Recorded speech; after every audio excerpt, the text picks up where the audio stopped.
ค่ะกราบสวัสดีทั้งช่องของสงกรานต์นะคะมื้อนี้จะมีตำลาวของพบ่ประสงค์ออกนามมาฝากนะคะ ผู้ใดเป็นพบ่ประสงค์ออกนามก็บ่พลาดนะคะมื้อคืนนี้ของพเข้าซี่เก่าตรงๆถึงจะบ่แม่นโตเน้นแต่ก็เข้าค่ะพี่น้อง อย่าลืมกดไลค์กดแชร์อย่าลืมเป็นกำลังแรงใจให้กับพอถ้าอยากให้นำชากาแฟพอกระทักพอไปได้นะคะขึ้นเบอร์โทรพอให้ประจำเลยค่ะติดต่อเพิ่นโดยตรงเลยก็ได้นะคะพี่น้องตัวเลขแนวทางของเพิ่นถึงจะหลายตัวแต่กับเข่านะคะเลขออก254900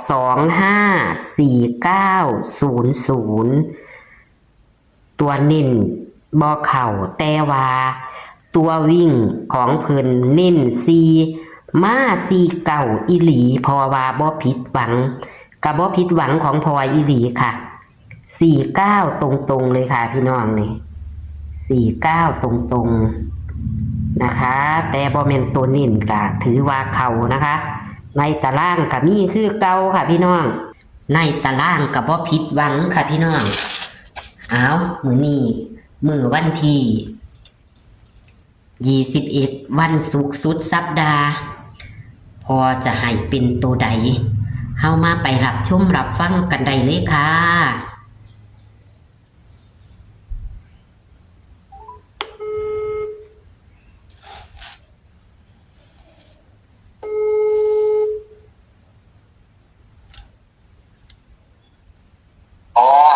ฮัลโหลค่ะพ่อสวัสดีค่ะ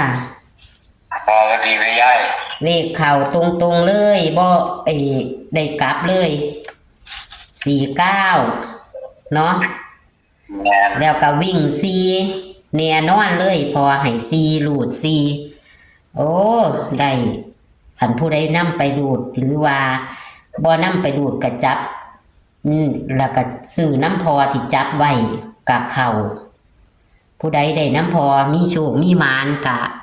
มีน้ำชากาแฟให้พอเป็นกำลังแรงใจให้พอในเด้อค่ะพี่น้องเอ้ยทักไปหาพอได้เด้อค่ะเพราะว่าเอาเบอร์โทรพอขึ้นให้ประจำเลยค่ะพอเป็นจังไดพอได้บ่ได้โชคได้หมานบ่ได้ออกของนั้นมามื้อเช้า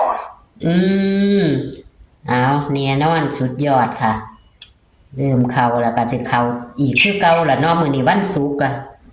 นั่นวันศุกร์สุดสัปดาห์ก็จะเข้าคือเก่าล่ะพอเอาเลยค่ะพ่อมันสิมี6มี9มี0 6 9 0 3 4 7 3 4 7แล้วก็8ค่ะวิ่ง6กับ9 6กับ9ค่ะจับคู่จับคู่นี่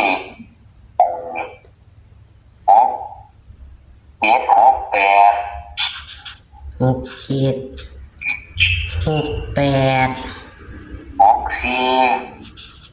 7 มันก็3 6 3 6 9 6 3ครับ6 3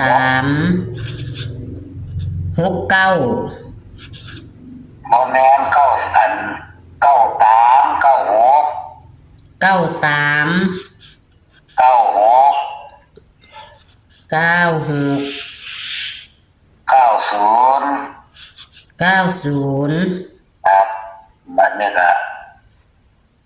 3 7 4 7 3 7 4 9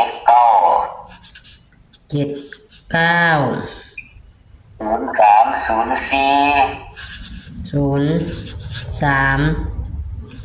0 4 0 7 0 7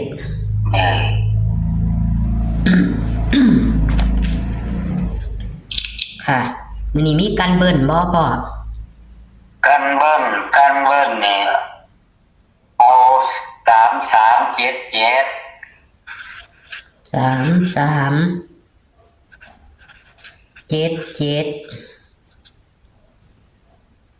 3377เลขดับพ่อเลขดับ7227อ๋อบ่แม่นเดี๋ยวเด้อค่ะเลขดับ2552 2552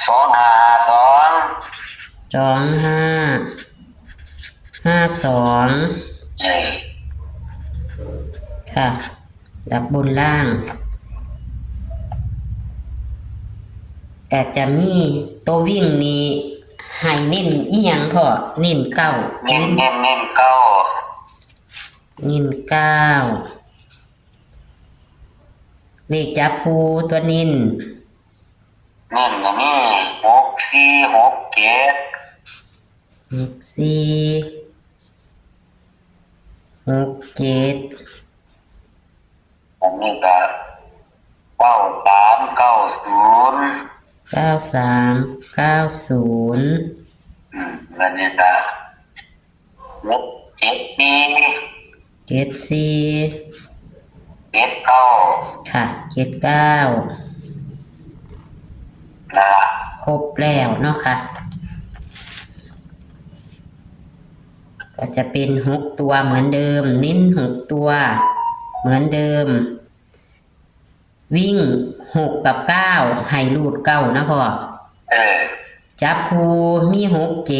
68 64 93 96 90 73 74 79 03 04 07เน้นที่67 64 93 90 74 79เนาะพ่อมันเป็น0304แล้วยายค่ะ0304อยู่ถือเขียนถืออยู่นะพ่อ0304เนาะตัวกันเบิ้ลมี3377เลขดับมี2552เนาะค่ะที่เขียนผิดทาที่แรกเขียน63เขาว่าจะเขียน69เนาะพอทาที่แรกบ่อยากเอาใส่หรอกเพราะว่ามันออกแล้ว3663ผมบ่เอาใส่ค่ะก็เลยเป็น93เป็น93ซะค่ะมื้อนี้ก็ขอให้มาอีกเนาะพ่อเนาะแม่นย้ายมาสั่นละมื้อวานพ่อก็มั่นใจอยู่ดิเนาะมื้อวานเนาะพ่อมั่นใจมันก็มามั่นใจแล้วก็มั่นใจคันผู้ใดคันผู้เพิ่นบ่จับเอาเพิ่นไปรูดกับเขาเลยล่ะค่ะก็จะขอบคุณพ่อค่ะ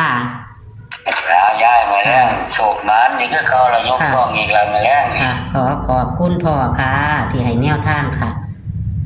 ค่ะสวัสดีค่ะพ่อครับสวัสดีครับย้าย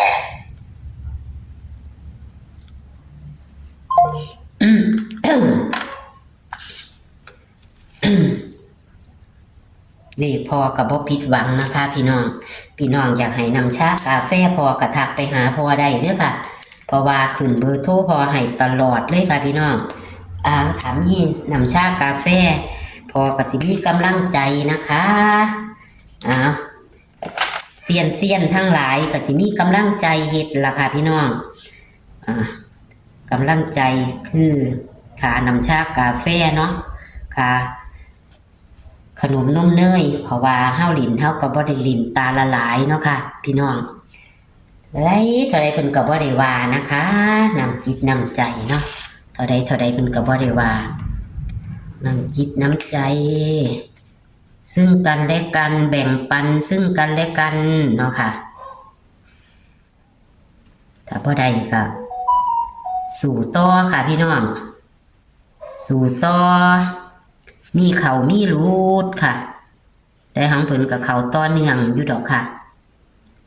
ถึงจะบ่เข่าตัวนั่นกับเข่าวิ่งของเพิ่นเข่าที่4นะคะวิ่ง4 เลขดับเพิ่นก็อยู่คือเก่าค่ะพี่น้องเลขดับกันเบิ้ลก็มีนะคะเผลอๆออก22เห็นบ่ค่ะพี่น้อง22เพิ่นให้กันเบิ้ลก็มาของเพิ่นอีหลีมื้อนั้นเนาะ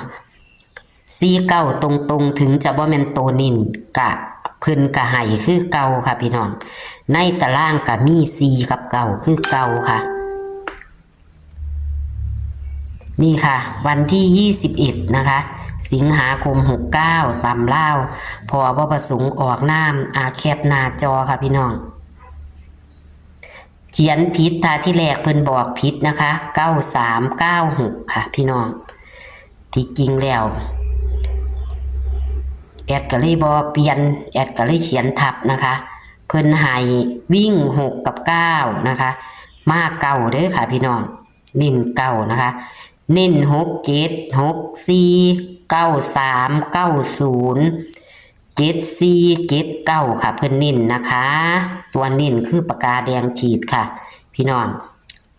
93กับ96เด้อค่ะเขียนทับกันนะคะเลขในตารางก็อย่าเผลออย่าพลาดค่ะ